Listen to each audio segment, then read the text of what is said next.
I will be comparing class struggle films I, Daniel Blake, and Shoplifters to show how cinematography, editing, and sound support the social context of poverty. Meeting the basic needs of life should not be a struggle. I, Daniel Blake, and Shoplifters are two Palme d'Or winning family dramas that explore the challenges of poverty. Taken collectively, studies of movies and television suggest that American filmmakers have rarely portrayed working people. The cultural context of the lack of government attention to the lower class is seen in both films from Japan and the United Kingdom. I, Daniel Blake, directed by Ken Loach in 2016, specifically addresses the corrupt benefit system by the UK bureaucracy. Loach uses a class-based approach of storytelling to address social issues such as poverty, homelessness, and labor rights. Your appeal will be heard by a legally qualified chairperson and a doctor. The 2018 film Shoplifters, directed and edited by Hirokazu Koreeda, takes a deep look at the unseen parts of Tokyo that the Japanese media doesn't show. Shoplifters makes us rethink the things we take for granted and shows the harsh reality of the working class in Japan. While working on Our Little Sister in 2015, Koreeda had said, "They compare me to Ozu, but I'm more like Ken Loach." The social context in I, Daniel Blake, and Shoplifters will be analyzed with regards to character-based camera movement, editing cuts and pacing, and sound design and mixing. In an interview with AF Cinema, Robbie Ryan, the cinematographer and frequent collaborator of Loach, talks about the equipment used to film I, Daniel Blake. No dolly, no track, just a tripod. The minimal movement reflects how little the government is moving the direction of taking care of the poor. Loach's aim is to minimize the presence of the camera and film equipment as it diminishes the honesty of the situation. The 2-minute uninterrupted take of Blake on an infuriating phone call with the government representative shows the unfair treatment of the unfit to work. This medium shot shows Daniel's frustrated emotions that directly impact the viewer's feelings for him. The dull clothing with its equally plain beige walls and furniture in the shallow depth of view has him trapped in this hopeless cycle. What the bloody hell does that mean?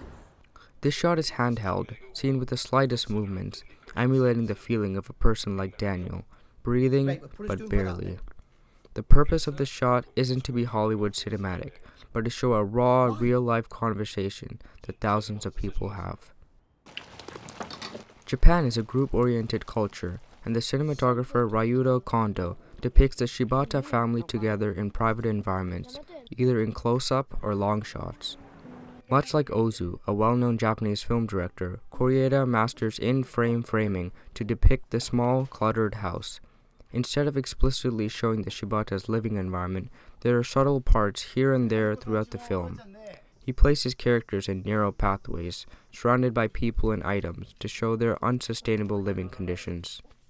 Shoplifters also use subtle movement and tracking shots to tell the Shibata story.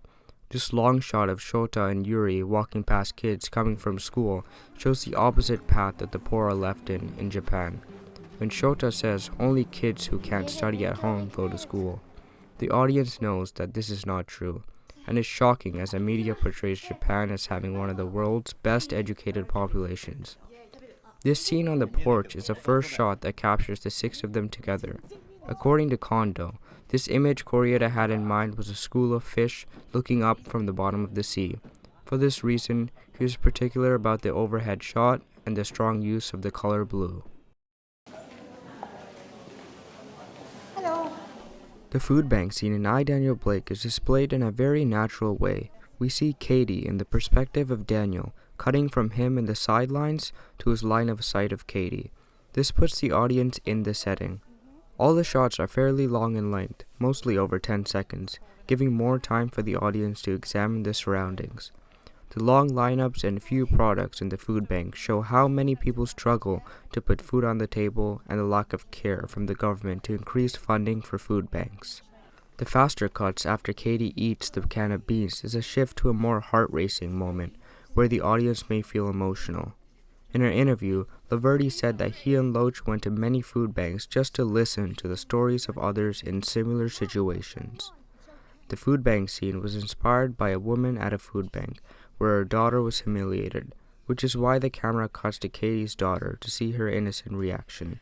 The fade to black and preceding silence to end the scene shows how saddening this interaction was. one that happens too many times.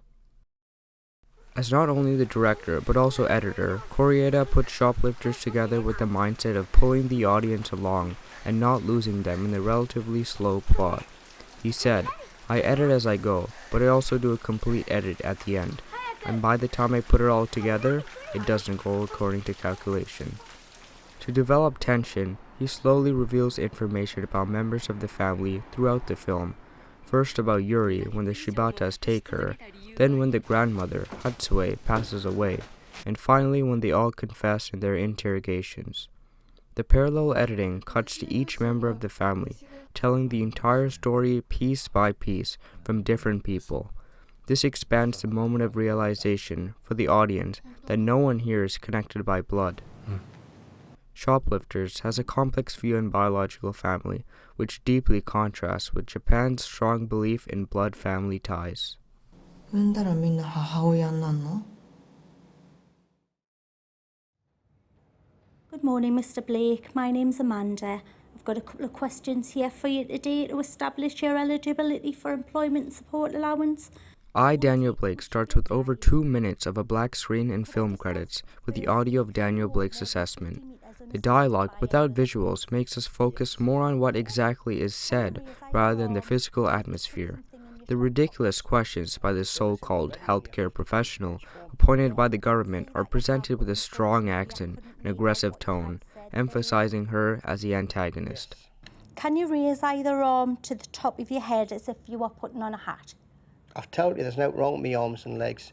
Could you just answer the question, please? The second phone call is presented like this too, with visuals of Daniel walking alone in society with the audio call. You can't proceed to the appeal or the mandatory reconsideration, so you have the call from the decision maker. They're deliberately making it difficult for people that are unfit for work to appeal, as they don't have the courage or the strength to fight for their rights, says Loach. An ominous pulse at times of tension subtly reminds us of Daniel's generous but overworked heart.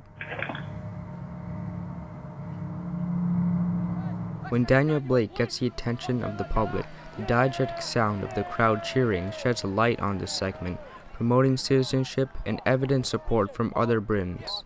Loach could have chosen to play an upbeat soundtrack to simulate this effect, but the whole purpose of the film is to give a true, raw glimpse of the broken UK system, without fabrication.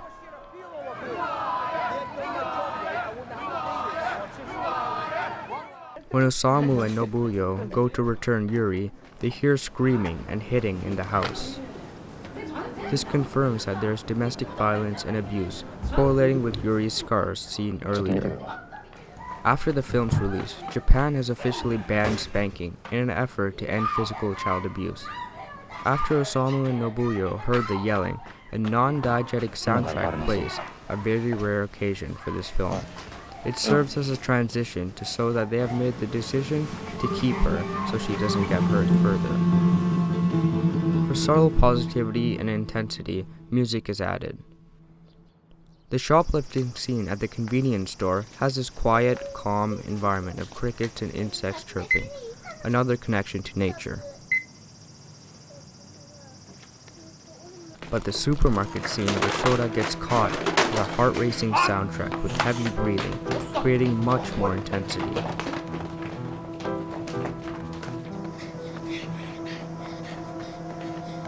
The act of shoplifting violates some of Japan's innermost principles: honesty, trustworthiness, and striving for improvement.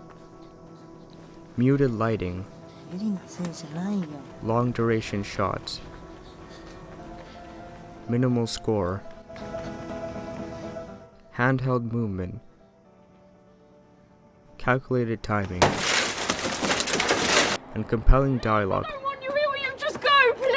all combine to shed a light on the lower class populations in Japan and the UK to bring a change. I, Daniel Blake, was mentioned in a parliament debate to question the fairness of the UK welfare system. See a Palme d'Or winning film, I, Daniel Blake. Shoplifters is now playing widely in Japan, despite its initial received cold reception from the Japanese government. Even if the countries are thousands of miles apart, they both had similar goals to achieve equality through the power of film.